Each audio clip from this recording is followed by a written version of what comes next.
A country in political turmoil, Haiti elects its new government next on Listen Up.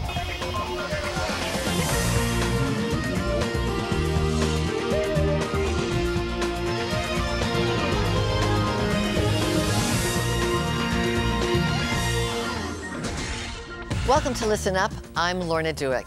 Today we're going to bring you the bizarre political realities of Haiti. Our guests are a wide spectrum, from a former Playboy bunny to a desperate family who recently fought off a kidnapping. We'll hear from the Royal Canadian Mounted Police and Haitians themselves. Haiti is fascinating, and it could be on the brink of collapse. For centuries, Haiti has fought itself politically. Now the poorest country in the Western Hemisphere, things may be changing, but not without a price tag. Increased violence, unemployment, and political revolting have scarred this small Caribbean nation where only 1 in 2 can read, and the life expectancy hovers around 50 years. Today, we look at hope for Haiti under such desolate circumstances. Well, into the turbulent fight for democracy in Haiti, Canada has been deeply involved in Haiti's most recent election. Murder and sacrifice are a reality of that work. In December, a retired Canadian RCMP officer, Mark Bourque, was killed in an ambush in Haiti while he helped prepare for the Haitian election. And Canada's chief electoral officer chaired the international mission monitoring Haiti's election. And of course, our own Governor General is from Haiti with a great emotional tie to the country. Corporal Renee LeClair from the RCMP's peacekeeping branch joins us now from Ottawa. What is it that the United Nations has asked our RCMP officers to do there? As you know, we have many other police force involved with the RCMP, and as a peacekeeper, our main mandate is to support the, up until last week, the transitional government, and now the government, and also the Haitian National Police in restoring the rule of law in the first place, in order to be able to bring our expertise in mentoring, coaching, and training the Haitian National Police over there. Now, in light of the recent death of a retired RCMP officer in Haiti, shot as he was driving through the slums, is there fear and reticence among Canadians to work there? Before Canadians are being deployed in missions, the RCMP gives a 2-week training in Ottawa with a lot of very good training, actually, to face the situation over there. About the situation, what to do, how to do it. It's just that obviously when we send, everybody's aware that when they're sent on missions abroad, it's not a vacation, it's not a trip, it's a mission. So you are sensibilized on that there could be some dangers at some point. Can Canadian officers fire a gun or make an arrest? Because we're mentoring and coaching and the Haitian National Police, obviously you are on the road. And a part of our mandate in the Resolution 1532 of United Nations is to provide backup and support to Haitian police when they are doing operations. Okay, of all the countries the RCMP works in, is this the most challenging? Is Haiti the worst? There's other missions, like we're involved in Ivory Coast, we have people in Iraq, in Afghanistan, we have people in Sierra Leone, Jordan. So, but Haiti is among the, well, where there's the most, where there's insecurity, but all of them, they have their level of security. All right, thank you very much, Corporal LeClair. We appreciate your voice from Ottawa today. It's a pleasure. Coming up, a former Playboy model who faced an assassination attempt for her work in Haiti. Listen Up returns.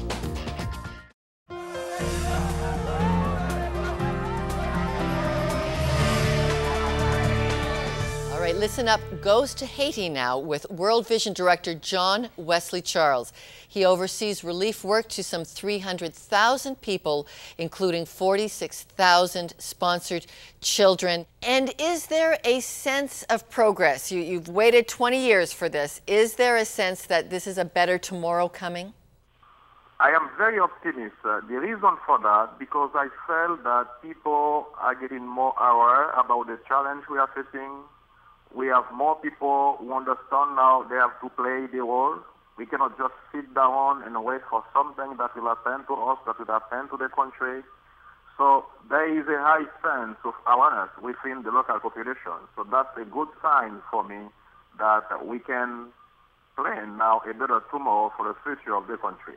You arrange for 36,000 children in Haiti to have sponsors here in North America. What's the reality those children are facing?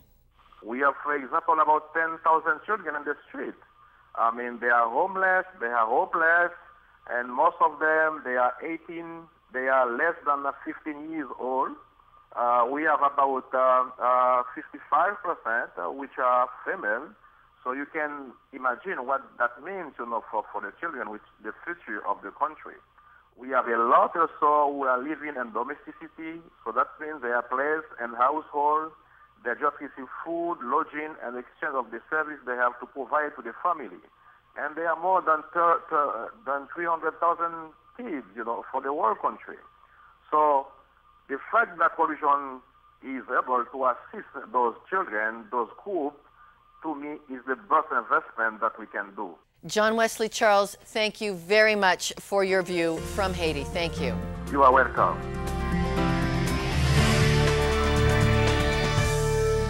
One of the most remarkable things in Haiti is the huge numbers of charities determined to change the social needs there. The poorest country in the Western Hemisphere, such a bad situation that a Canadian judge donates countless hours to volunteering in Haiti and bringing others with him to help. Welcome Justice James Turnbull to Listen Up. Great to have you. Thank you. And also Canada's largest charity specializing in care for disabled people and their families, Beth Jost of the Christian Blind Mission. Your organization has 11 projects active in Haiti. Beth, let's start with you. What's the reality your people face on the ground in Haiti? Well, I think our workers face a number of unique challenges in Haiti. I think one of them, probably the most glaring challenge, is that of safety, the whole issue of safety. We have, Christian Blind Mission has hundreds of colleagues on the ground delivering eye care, nutritional care, rehabilitative care for people there. And they stay regardless of hurricanes and floods, regardless of violent uprisings. They're committed to being there and helping some of the neediest people. I think that some of these workers go into neighborhoods where the crime rate is right through the roof. But they go in because that's where some of the neediest people live. And where the neediest people live is also where the people with disabilities live. Yeah, because they hide, the disabled people just cannot get out. And there's an inextricable link between poverty and disability. What's your impression of law and order in this culture? It's desperate. It's a society right now that's a dangerous society because there's so many people with handguns and other type of weapons in the country. Secondly, the ability of the police to be able to monitor everything that's going on is limited because I don't think there's enough funds to be able to keep them going. Thirdly, it's a dangerous job. Who wants it? In the uprising that occurred last year or within the last 18 months, a number of police were killed, and it's a very serious situation. And you bring lay people there. We go there and work with missionaries who have been in the country for 50 years. And interestingly enough, the Haitians know that we're not there and that the missionaries aren't there to make money or to earn anything for themselves. And so there's an innate trust that's been built up. What is the poverty levels? Just compare that to what we're experiencing in North America. Well, 80% of the population in Haiti lives in abject poverty. A good 2/3 is really trying to squeak by on less than $1 US a day. 2/3 of the country doesn't have access to adequate sanitation. 1 in 5 children is malnourished. All of this is just a recipe for a very much heightened incidence of sickness, of lifelong disability, and really early death. One thing I was impressed about in working overseas with you is that you really have to think through the business strategy of how we're going to make this successful. But there is no economy in Haiti, so what do you guys do there? Well, I think you've hit on another challenge of working in a country like Haiti. I think any good development is built to address a very specific need, and there's a very specific plan to address that need. And these plans, to be effective, really need to be not just immediate, they need to be a long-term plan. Judge, you said nobody really knows what's going on in Haiti. You've gone back and forth many times. Yeah. What's your impression now about the new government, and can it bring stability? Well, I mean, one certainly hopes that, but history is a great teacher. And there are underlying infrastructure problems in the country. I mean, governments can only be stabilized if, in fact, they have the economic means to, first of all, put infrastructure in place. And then you have to have the will of people to support that government as they implement it.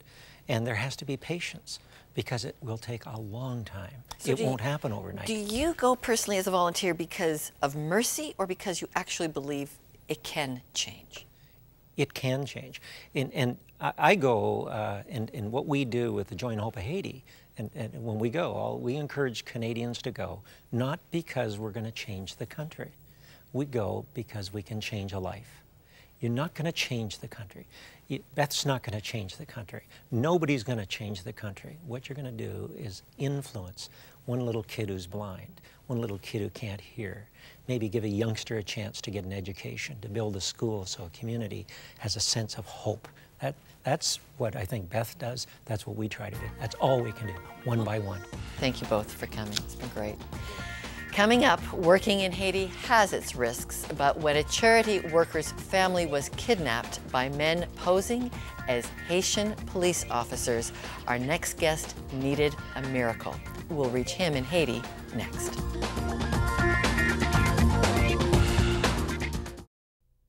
Kidnapping is a $10 million a year operation in Haiti, but when his own family became a victim in a random grab, Esperandieu Pierre was shocked it hit so close to home. He joins us now on the phone from his home. Okay, tell us about your recent kidnapping experience in your family. On November 16, during all the turmoil in Haiti, my wife left the house early in the morning to take the kid to school. 5 minutes after she left, somebody brought her home, and she had blood all over her, and 2 of the kids came back, but 1 of the kids were missing. You know, 3 guys dressed in police uniform pretended to be doing random check, and they attempted to take her and all the 3 children. She managed to escape with the 2 older kids. As they were running out of the car, the older one says, "Mom, what about the baby?" Then she returned to see if she could get the baby snatched from the car. You know, the guys that were taking over the car, they sped off and they left, and she fell on the road with bruises over her faces and her knees. And then the kid was gone and the car was gone. When she came home, I was shocked because I never expect that to hit so close to home. Okay, as a director of an aid agency, what do you think are the answers for bringing some revival to the economic conditions of Haiti? I strongly believe that Jesus is the hope. And people have gone through what I call the process of elimination. They have tried voodoo, they have tried witchcraft, they have tried fetish, they have tried taking small boat trying to cross to Florida. People have tried everything, and on my opinion, everything else has failed. Your country rejected Christianity in part because it was seen as a French Christian thing, and it was the French who brought slavery to Haiti. Has Christianity ever apologized to your country for introducing slavery through the French rulers and later through the English? That is a very interesting question. In fact, I believe that from the very beginning, from the foundation of the earth, God has always have control over the earth and the things that happen. In fact, I personally believe going back to slavery could help if you have a good understanding, if you accept that the past has been the past. Now is the time to move on. Now is the time to really see you and God and what He has given to you. Up to today, I believe Haiti is a beautiful country with a lot of resources, with a lot of abilities and talent. But the people in here need to come together. Thank you, Esperandieu Pierre. And we have more on him at our website. And now, looking into our mailbag. From last week's mail, our story on the Supreme Court ruling in Canada that legalized group sex in private clubs.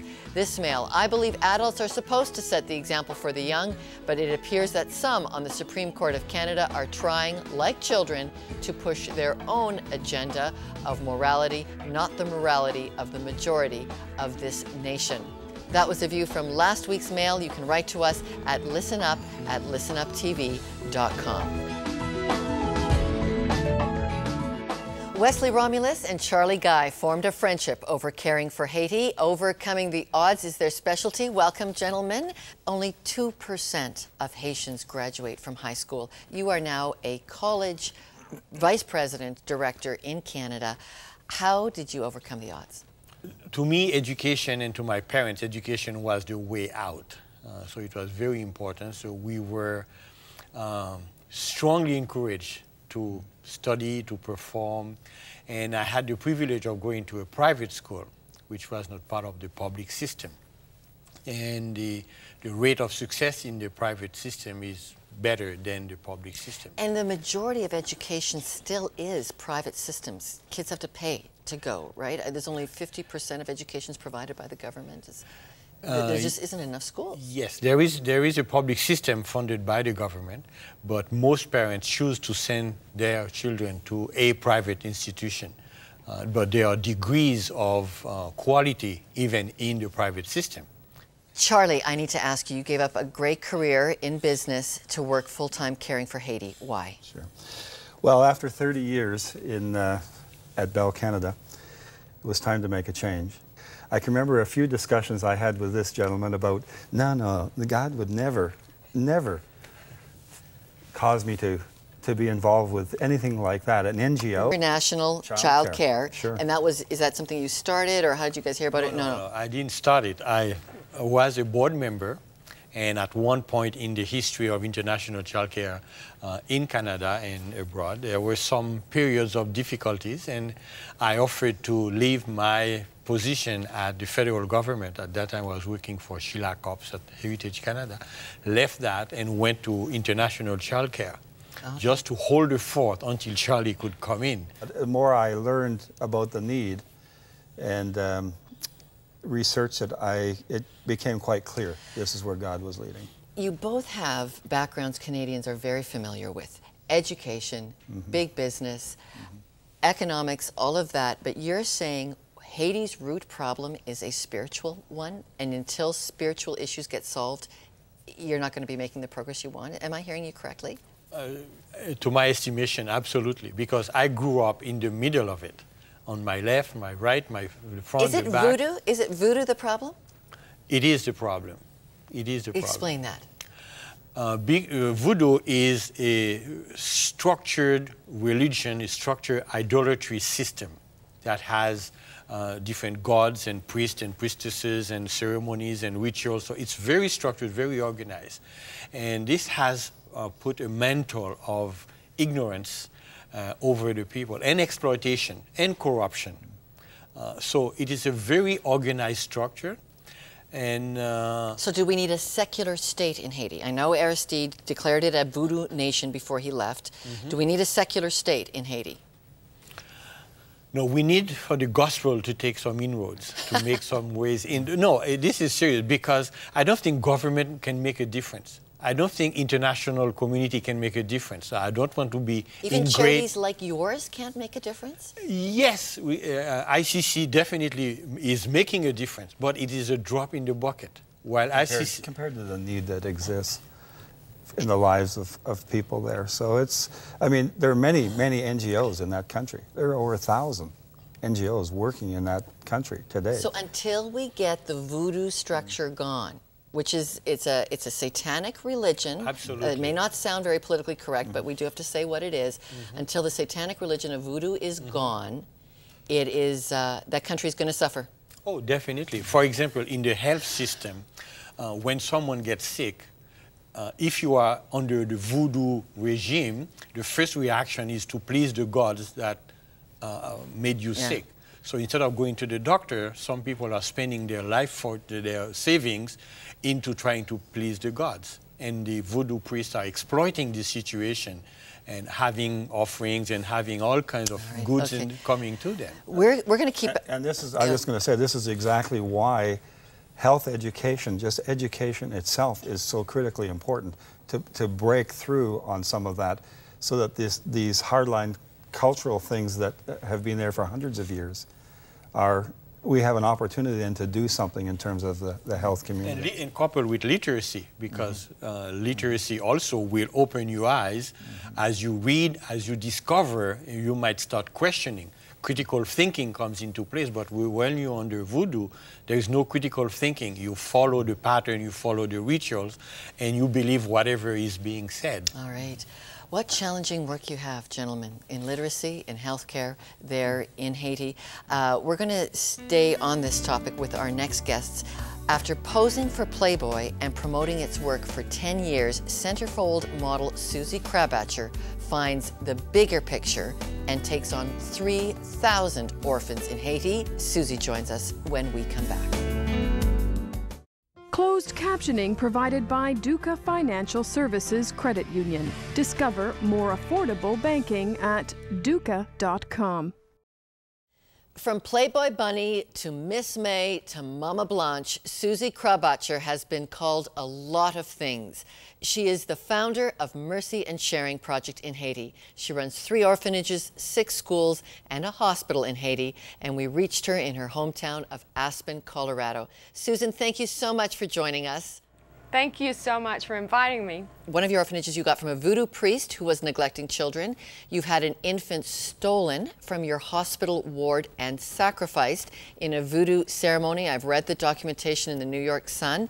You currently care for a demon-possessed child that you crawled under a barbed wire pig fence to rescue from among the pigs. Am I exaggerating the impact of voodoo on your work?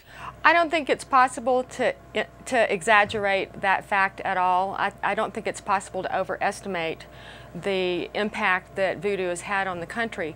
I do want to clarify that the voodoo priest that I have been or had to deal with, I was leasing land from him, and he had 2 peristyles, which are voodoo temples, on his land.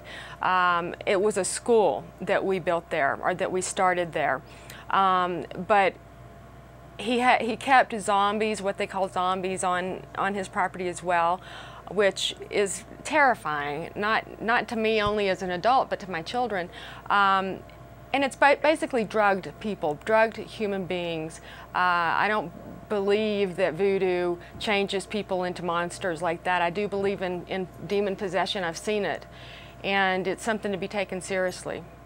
And Susie, I don't want to be too smug as a Christian broadcaster when you compare the devil's work and God's work, but in 1791, when the island was dedicated to Satan, it was done so in reaction to French who had enslaved the nation, and they were seen as a Christian nation. And so part of their rebellion, Haiti rebelled against Christianity. Isn't that correct? Absolutely. And the havoc wreaked on that people, of the Haitian people, of the slaves, of course, it can never be justified in words. And I understand that they felt hopelessness, and sometimes when you have hopelessness with a void of faith, then you follow the wrong path. I've done that myself. I've followed the wrong voices and ended up in dark places my own self. I think that's why now, even though I sometimes don't know where I'm going, I know who I'm following, and the reality is the demons that they worship are based on, they're demons that have to be tempted to have interaction with the person, in sensual ways, to entice the demon to become a presence in their life, and through drunkenness and trickery and deceit. I don't see how that kind of a religion, if you want to call it that, Haiti made its national religion voodoo last year. And I have a lot of terminally ill children who die. I lose children every week. And they're very blunt, and little kids ask tough questions like, what happens to me when I die? And when they do die, in every little coffin, I put a note that says, in this world you were loved. And I tell them what I'm going to do, you're going to have this little note with you when you go, and when you're raised from the dead, which I believe in the resurrection, then that's going to be after you see Jesus' face, your Lord, your Savior, the one you can count on, who brought me here to help you. Then you're going to see that note, and you're going to remember me, and I hope you know that I was the one that loved you in this world. If you felt like no one else did, I did, and it was only because I was loved by Jesus. You have 3,300 orphans. You have cleared the paperwork allowing you to be able to adopt those children to loving families who can afford it offshore of Haiti. People could adopt your babies right now, is that right? Absolutely. We have hundreds who have no one, no adult who's there to love them and be a father or mother to them. In a lot of cases, mercy and sharing is all they've got. Susie, thank you for being with us, and be safe there. We'll pray for your safety in that critical work. Please do. Keep us all in your prayers. Well, they could call this a bestseller, but it's free. It's Our Daily Bread, one of North America's most popular spiritual resources for the questions that affect your lives. Available for you at keypromises.org, no cost or obligation. Order your copy today. We gave you just a small sample today of the incredible determination at work to heal Haiti, the poorest nation in the Western Hemisphere. It's more than human determination. It's spiritual. Proof today that neither good nor evil will give up on the battle for life in Haiti. We've got lots more on this fascinating story at our website, listenuptv.com. Watch us online, share it with a friend, download it on your iPod. Thanks for joining us. That's this week's Spiritual Perspective on the News. I'm Lorna Dueck.